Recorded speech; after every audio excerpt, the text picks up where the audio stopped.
శ్రీపాద సుధాస్రవంతి ఛానల్కి మీకందరికీ స్వాగతం.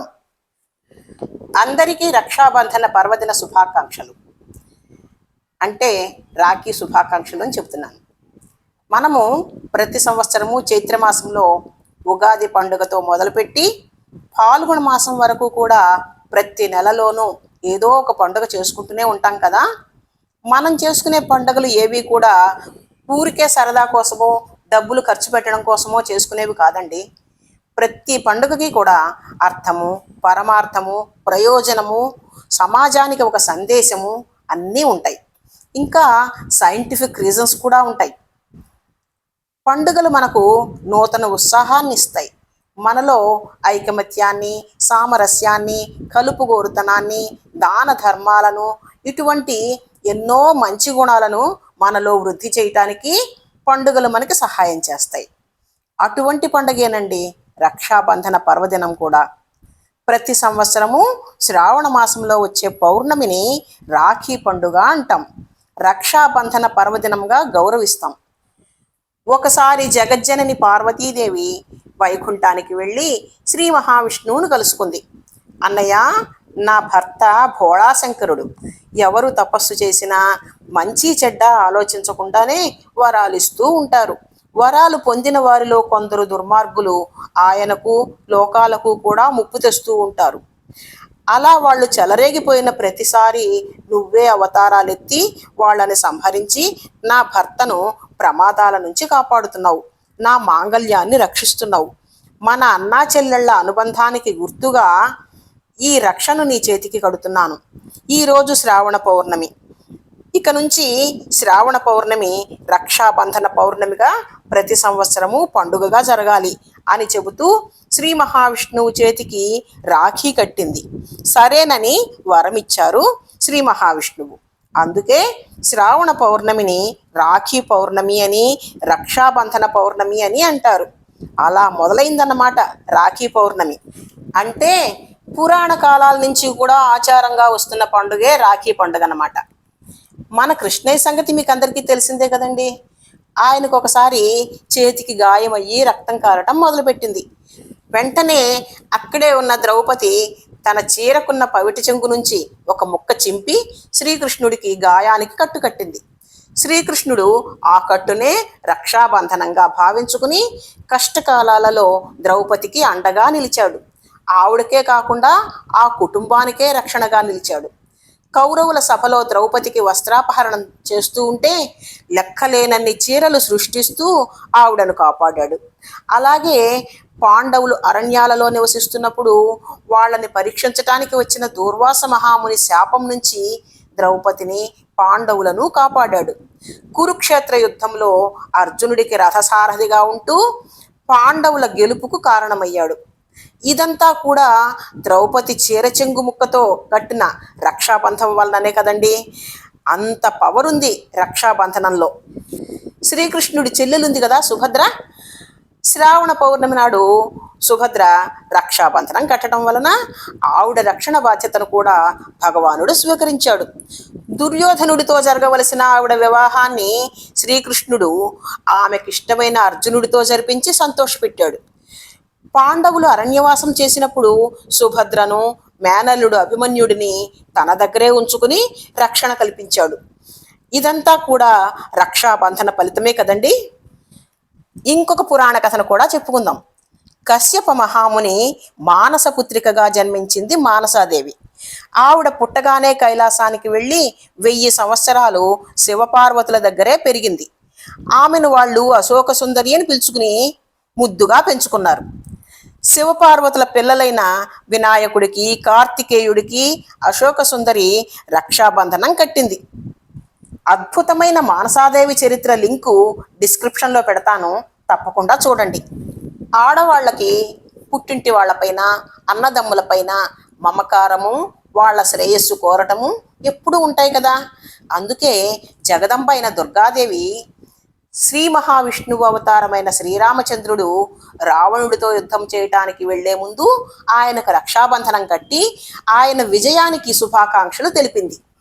అక్కా తమ్ముళ్లకు, అన్నా చెల్లెళ్లకు మధ్యన ఉన్న అనుబంధానికి నిదర్శనమైన ఈ రాఖీ పండుగను మన దేశంలో అందరూ ఒక సదాచారంగా పాటిస్తూనే ఉన్నారు. అన్నదమ్ముల సుఖ సంతోషాలను, అభివృద్ధిని కోరుతూ ఆడవాళ్ళందరూ తమ సోదరులకు హారతి ఇచ్చి రాఖీ కట్టి వాళ్ళకి ఆయురారోగ్య ఐశ్వర్యాలు ప్రసాదించమని భగవంతుణ్ణి ప్రార్థిస్తారు. అలాగే సోదరులు కూడా తమ తోబుట్టువుల సౌభాగ్యాన్ని, సంతోషాన్ని కోరుతూ తమ అండదండలు ఎప్పుడూ ఉంటాయని హామీని ఇస్తారు, బహుమతులను ఇస్తారు. ఎంత వయసు పెరిగినా స్త్రీలకు పుట్టింటిపైన మమకారం తగ్గదు. తోడబుట్టిన వారికి సోదరుల అండదండలు ఎప్పుడూ ఉండాలని, ఆడబిడ్డ సంతోషిస్తే ఇంటిలో సిరులు కురుస్తాయని ఈ పండుగ బోధిస్తుంది. అన్నదమ్ములకు, అక్కా చెల్లెళ్లకు ఉన్న అనుబంధం శాశ్వతంగా ఉండాలని, ఒకరికొకరు సహాయ సహకారాలు ఇచ్చిపుచ్చుకుంటూ సంతోషంగా ఉండాలని ఈ పండుగ చెబుతుందని శ్రీపాదుల వారు ప్రజలకు బోధించటం కోసమే తమ సోదరీమణులతో ఈ పండుగను జరుపుకునేవారు.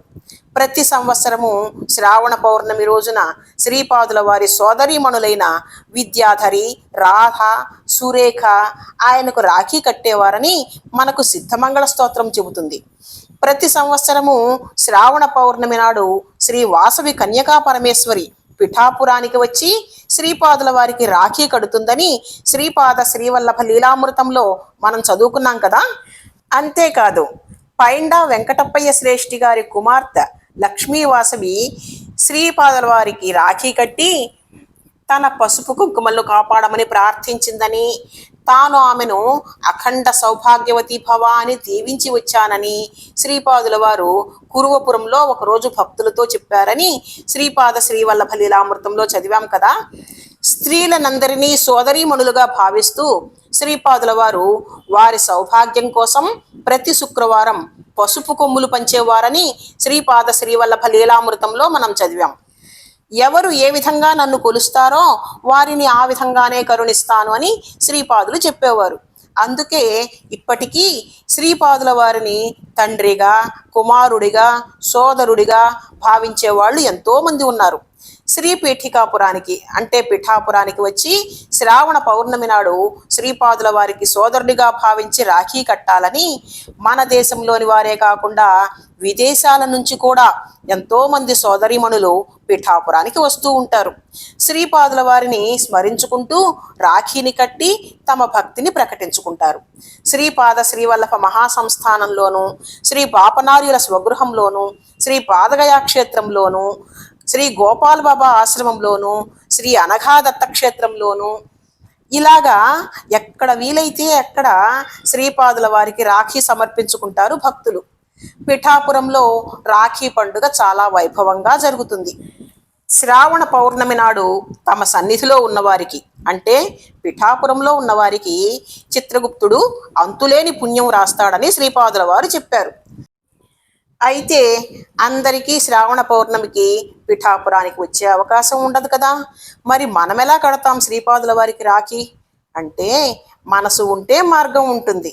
శ్రీపాదుల వారు పిఠాపురంలో జన్మించారు, కురువపురంలో అంతర్ధానమయ్యారు.